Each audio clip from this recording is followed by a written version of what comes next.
Дорогие друзья, немножко волнительно мне выступать сегодня с этой лекцией, с этой темой, поскольку тема очень важная, очень яркая, очень трагичная, в преддверии большого праздника, Дня Победы. И, конечно же, мне сегодня хотелось бы поделиться своими мыслями. Больше даже это будет не собственно лекция в таком классическом виде, это будет, скорее всего, просто, можно воспринять как размышление на тему. То есть, что есть для нас Муса Джалиль, кто есть для нас Муса Джалиль, кто есть джалильцы, которые были казнены в 1944 году. Те вещи, которые меня волнуют, над которыми я думаю в последнее время, те вещи, которые, я думаю, для нас всех очень важны. И вот мне хотелось бы именно поделиться своими мыслями, не просто рассказать, вот так было в тот день, вот так было в тот день, вот так было в этом году. И сначала я хотел бы о двух вещах сказать, которые действительно, я думаю, для нас, для всех, и для татарской общественности, и для науки очень важны. Сегодня, к сожалению, у нас практически нет тех людей, исследователей, которые изучают в полной мере Мусу Джалиля и его группу именно. Именно вот этот сюжет. Джалиль, Курмаш и другие. В свое время этот высокий и почетный титул Джалиловедов носили наши выдающиеся исследователи, выдающиеся писатели. Гази Кашаф, Рафаэль Мустафин, Роберт Бекмухаметов, Ханафи Бадыри, в какой-то степени Шахинур Мустафин. Те люди, которые уже ушли, к сожалению. И вот сегодня у нас образовалась лакуна.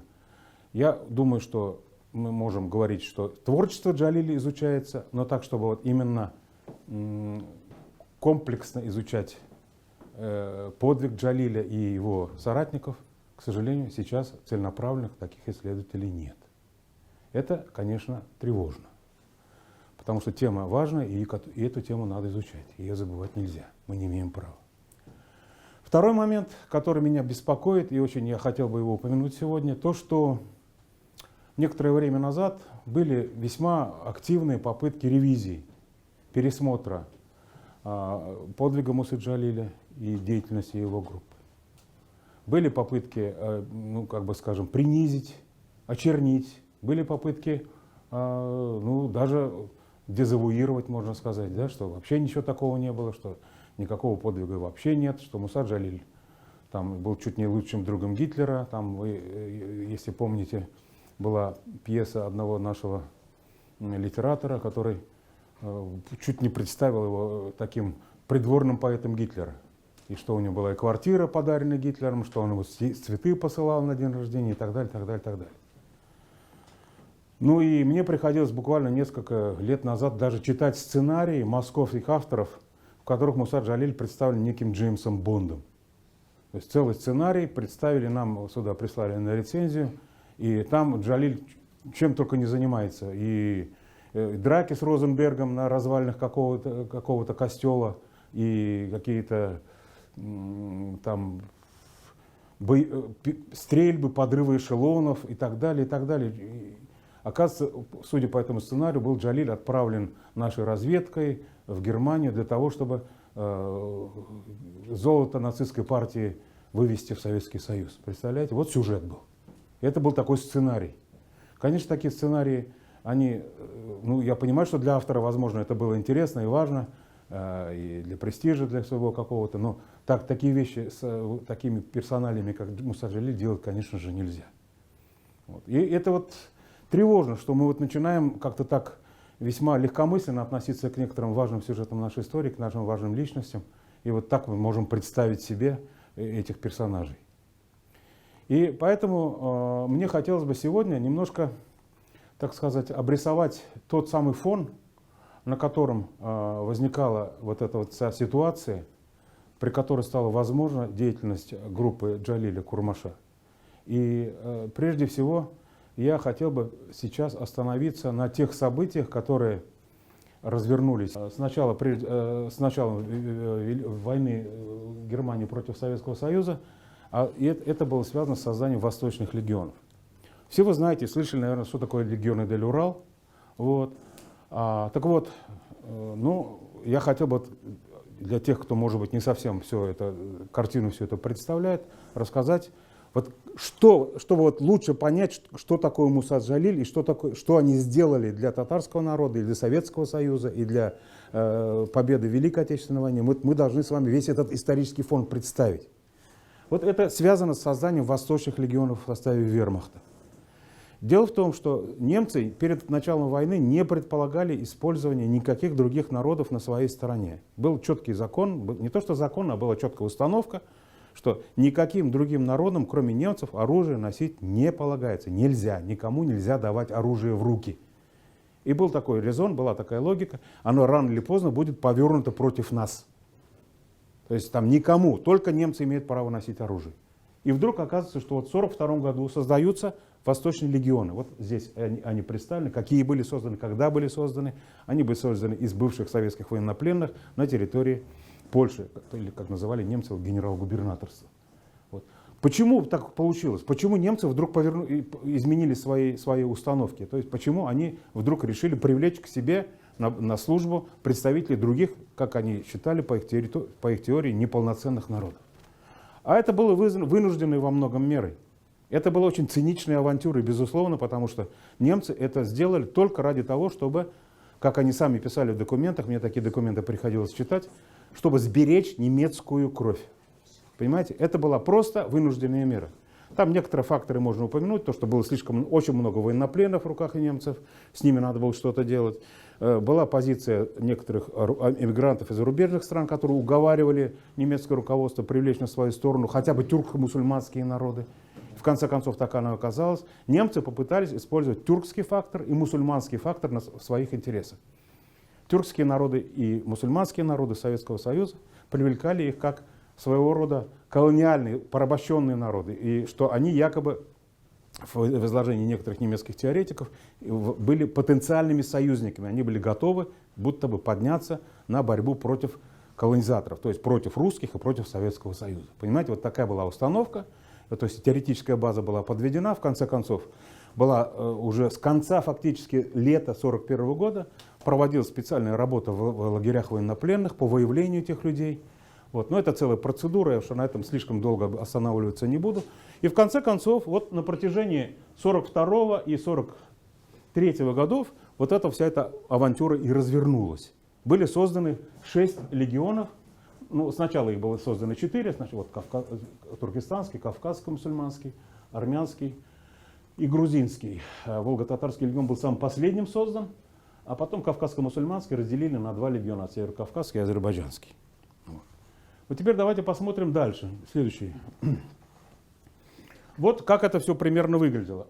Сколько их было всего создано. Вот это вот первая волна осень 1942 года, потом весна 1943, осень 1943 и всего. Вот, туркестанской было 14 батальонов создано, азербайджанских 8, и, соответственно, татарских было создано 7 батальонов. Каждый батальон это примерно 900 человек. Вот. Все они были расположены на территории Польши, были определены соответствующие правила.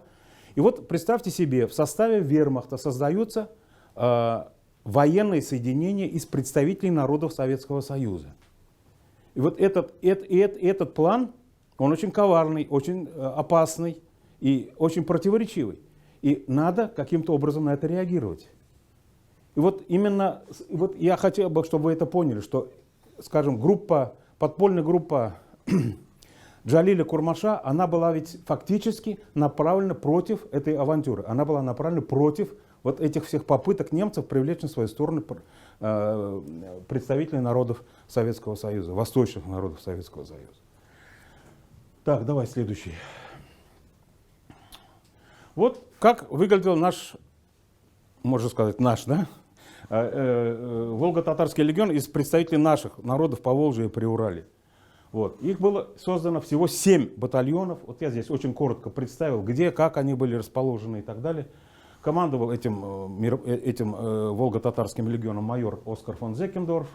Он был расположен, командование его было расположено в городе Едлино в Польше.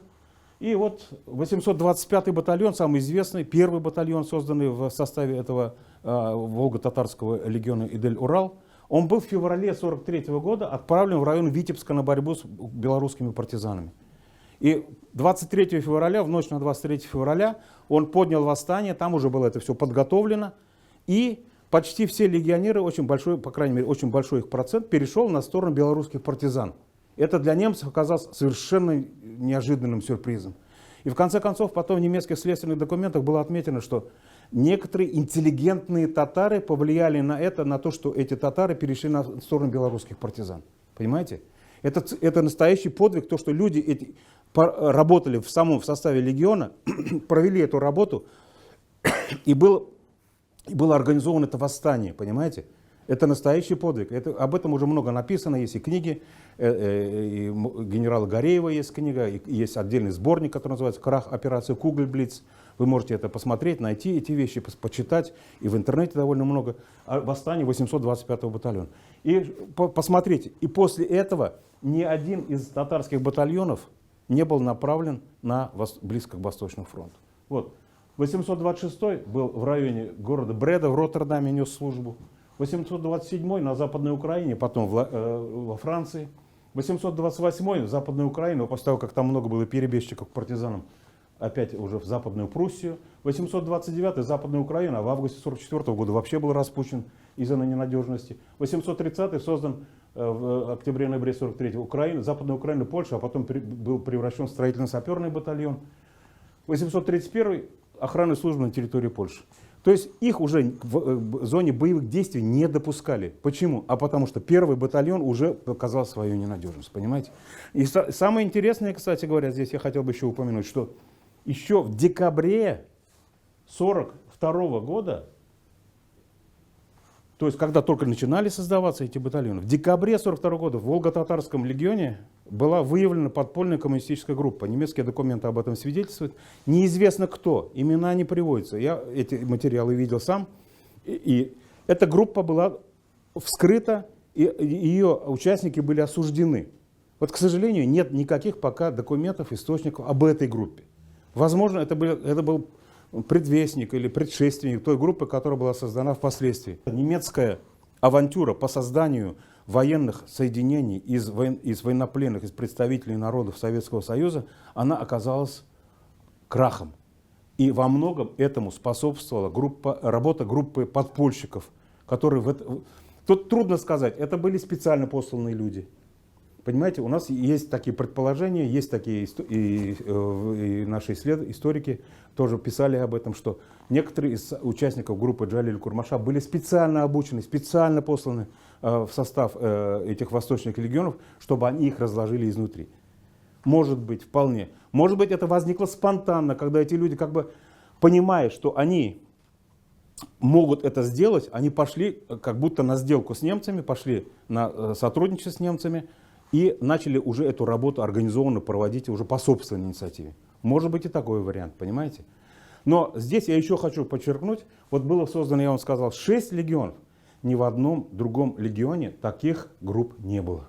Только в Волго-Татарском легионе, и мы можем по-настоящему этим гордиться, только в Татарском легионе была группа подпольщиков, которая эту работу проводила по разложению, по срыву всех этих попыток немцев привлечь эти народы на свою сторону. Ну, как вы знаете, эта группа была вскрыта. Вы знаете, что подпольщики проводили достаточно осторожную работу. Я здесь во все эти детали не углубляюсь. И листовки, и специальная, значит, работа, и разговоры.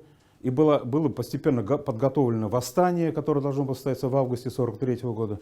Но вы знаете, опять-таки, что в силу того, что среди подпольщиков оказался предатель, группа наших подпольщиков, она была арестована. И вот здесь я хочу специально заострить ваше внимание на приговоре. Ну, это достаточно известный документ, я думаю, у вас копии тоже ведь есть, да? Вот. Но вот смотрите. Вот здесь перечислено 11 человек. решение имперского суда 12 февраля 1944 года. Это обвинение, это приговор. Обвиняются они прежде всего в бегстве, в дезертирстве, в способствовании врагу и в военном преступлении. Практически все приговорены к смертной казни именно с такой формулировкой. Но здесь она еще более усилена, обратите внимание.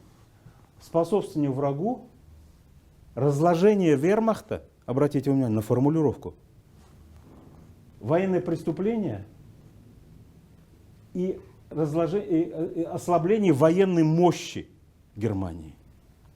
Понимаете? Это очень серьезное военное преступление. То есть немцы официально признают, что эти люди совершили против Германии такое серьезное преступление. Разложение военной мощи, разложение вермахта – это очень важное, очень строгое, очень такое преступление с точки зрения немецкой стороны в то время. И вот теперь я хотел бы еще остановиться на этих документах, которые я в свое время тоже передал в музей. Вот эти копии этих документов. Я могу гордиться тем, что я эти документы нашел в архиве Министерства иностранных дел Германии. Сейчас немножко я расскажу об этих документах, которые как раз показывают, насколько опасная была эта группа для немецкой стороны. Понимаете? В свое время, когда я отправлялся в Германию, это было достаточно давно, и ездил, был в архивах, у меня была мечта, что я найду какие-то новые документы, посвященные именно Мусе Джалилю. У меня была такая мечта.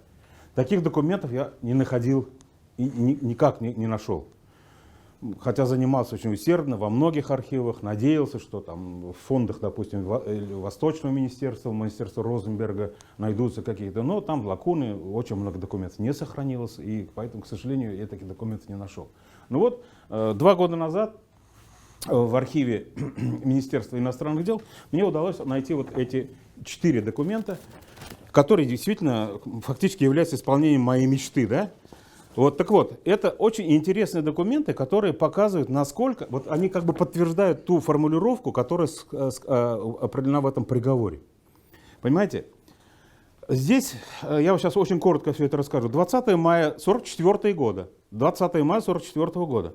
И Министерство иностранных дел направляет запрос в Восточное министерство Розенберга с такой информацией, что вот у нас есть сведения, что та группа татарских легионеров, военнопленных, которая была осуждена имперским судом к смертной казни, и что один из них по имени Ахмед Симаев, известный вам всем один из участников группы Джалиля Курмаша, который работал на пропагандистской немецкой станции Винета, он использовал этот момент тоже для того, чтобы распространять листовки, чтобы получать материалы с Совинформбюро и так далее, и так далее. Кстати, про Ахмед Симаева как раз говорят, что он был кадровым разведчиком, специально посланным в тыл к немцам, чтобы работать на как раз разложении этого легиона. Так вот, Ахмед Симаев, якобы после того, как их всех осудили на смертную казнь, написал письмо великому муфтию иерусалимскому Амину эль-Хусейни. Амин эль-Хусейни тоже достаточно любопытная, противоречивая фигура, который в годы войны был в Германии. Но это был один из важных мусульманских, так можно сказать, чиновников, который близок был к нацистскому режиму. Так вот, Амин аль-Хусейни, великий муфтий палестинский, послал запрос в свою сторону, нельзя ли каким-то образом смягчить этот приговор. И он отправил запрос в Министерство иностранных дел. Теперь Министерство иностранных дел отправляет письмо, вот я здесь эти документы все выложил вместе, да? 24 июня 1944 года. Министерство иностранных дел получает письмо от Восточного министерства, в котором говорится, что Ахмед Симаев один из главных зачинщиков подпольной группы, которая занималась разложением вермахта среди татар. Понимаете, вот эта фраза. Ведь этот документ не на какую-то публику, это документы секретные. Они не для того, чтобы где-то там кого-то обелить, кого-то, скажем, там показать другого цвета, да? Эти документы — это секретная переписка между несколькими немецкими инстанциями. Там еще присоединится потом высшее командование вермахта. Это документы как бы служебные. То есть в них нет в данном случае фальшивых характеристик. А характеристика точно, смотрите. Ахмед Симаев — один из главных зачинщиков подпольной группы, которая занималась разложением вермахтовских татар. И что они, значит, занимались подстрекательством легионеров к дезертирству и так далее. Что здесь, если мы проявим мягкость и пощадим их, то это будет не понято оставшимися еще на службе легионерами, понимаете? И так далее. И среди легионеров будут распространяться слухи, что немецкая сторона на такие преступления, на такие серьезные преступления реагирует очень мягко и так далее.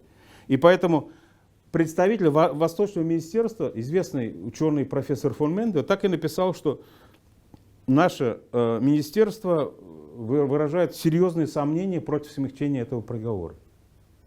То есть министерство не поддержало эту даже осторожную идею о смягчении смертного приговора. Ну, здесь примерно такой же запрос сделало высшее командование вермахта, что вот эта группа решением от 12 февраля была из-за помощи врагу приговорена к смертной казни. И написано, что возможно, что мы еще будем говорить о смягчении приговора. И здесь еще в конце представитель вермахта пишет, что это дело в коротком времени будет представлено фюреру на его усмотрение. Понимаете? И в конце концов точка была поставлена 4 июля 1944 года. Вы знаете, там очень скоро будет покушение на Гитлера, и там ситуация совсем все изменится. А пока здесь точка была поставлена, и представитель Восточного министерства от имени Розенберга, Альфреда Розенберга, пишет, что мы против смягчения приговора, да, тут Гнаденгзух, смягчения приговора в случае этой татарской группы, и мы просим воздержаться от подобного шага.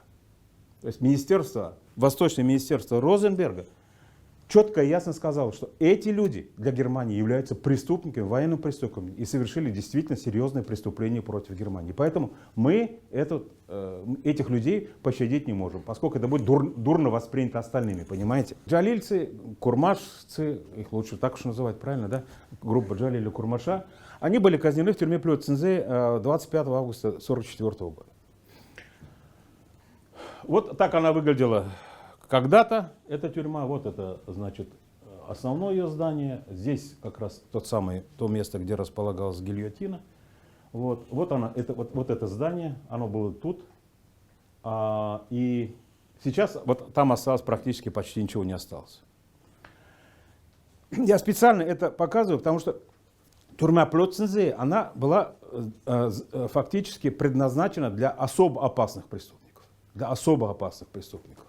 И поэтому группу Джалиля и Курмаша казнили вот здесь, в этом небольшом флигеле. Это было оставлено специально только для того, чтобы как мемориал, так и написано, в честь жертв национал-социалистского террора.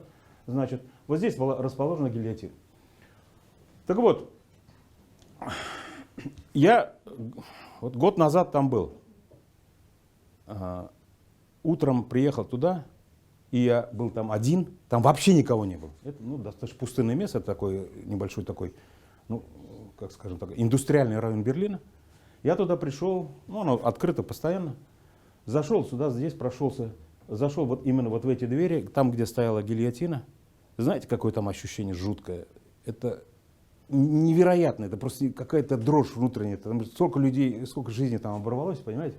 И это действительно стоит каждому человеку такие вещи видеть, слышать, чувствовать, понимаете, прикоснуться к истории. Вот у меня было действительно ощущение, какое-то очень буквально мистическое ощущение, когда я там был. Вот этот зал, где была гильотина, оттуда убрали. Значит, здесь вот она посередине стояла, вот здесь казнили наших подпольщиков. Так? Сейчас это, конечно, мемориал. Так вот, я на что хочу здесь больше всего обратить внимание. Все эти материалы вы можете найти, увидеть и так далее, фотографии. В Плёцензе за 12 лет было казнено 2883 человека. Из них граждан СССР 25. из них татар 11. Я обращаю ваше внимание, как казнили наших подпольщиков. Их казнили отсечением головы, их казнили на гильотине. Дело в том, что Гитлер возродил по своей собственной инициативе эту идею казни на гильотине, как только пришел к власти, и уже в 1933 году было 20 гильотин заказано для исполнения казни противников режима из золингенской качественной стали. И вот, смотрите, подпольщиков наших татарских казнили отсечением головы, как самых опасных политических и военных преступников. Не каким-то банальным способом. Понимаете? Я хочу это подчеркнуть, что как это не трагично, как это не кощунственно звучит, понимаете? Даже то, что наших подпольщиков казнили на гильотине, показывает, насколько они считались опасными преступниками со стороны немецкой машины. Понимаете? И вот это я еще особенно подчеркиваю, что вот в Плёцензе 2800 из миллионов жертв нацистского режима, 2880, кажется, не такая большая цифра ведь, да? Ну там, кстати, гильотинировано за годы войны было в общей сложности до 40 тысяч человек считается. До 40, тоже вроде не такая большая цифра. Если посчитать, сколько человек было казнено в газовых камерах, сколько человек было расстреляно, повешено или казнено каким-то другим способом, понимаете? Это жуткая страница истории. Но мы должны учитывать, что можно сказать, что группа Джалиля Курмаша была казнена почетным способом, как бы с пониманием того вреда, который они нанесли Германии. Понимаете? Я вот сегодня как раз об этом вам пытаюсь сказать и донести, что вот представьте весь этот фон. Были созданы Восточные легионы, была создана целый план, целая программа по реализации вот этих военных планов, использованию народов Советского Союза в борьбе против Советского Союза, понимаете? И то, что сделали Джалиль, Курмаш и другие, мы должны с вами четко и ясно понимать, что они сделали действительно очень большое дело. Это действительно настоящий подвиг. То, что они смогли способствовать тому, что эти восточные легионы, по крайней мере легион Идель-Урал, не был использован, не был отправлен на борьбу с Красной Армией, что он не был отправлен на борьбу с Советским Союзом. Понимаете? И то, что первый батальон уже поднял восстание, понимаете, это вот мы можем опять связывать с деятельностью подпольщиков. Сами немцы это признавали, что некоторые интеллигентные татары, я вам подчеркиваю это специально, некоторые интеллигентные татары проводили какую-то работу там, понимаете? И то, что казнены были они таким способом в одной из самых мрачных тюрем Германии. Это само здание, конечно, уже не сохранилось, но только вот этот мемориал, только часть, где находилась гильотина, только этот флигель. И, конечно же, когда мы говорим о Мусе Джалиле, подвиге его, и когда оцениваем этот подвиг, когда задаем себе вопрос, а в чем же этот подвиг?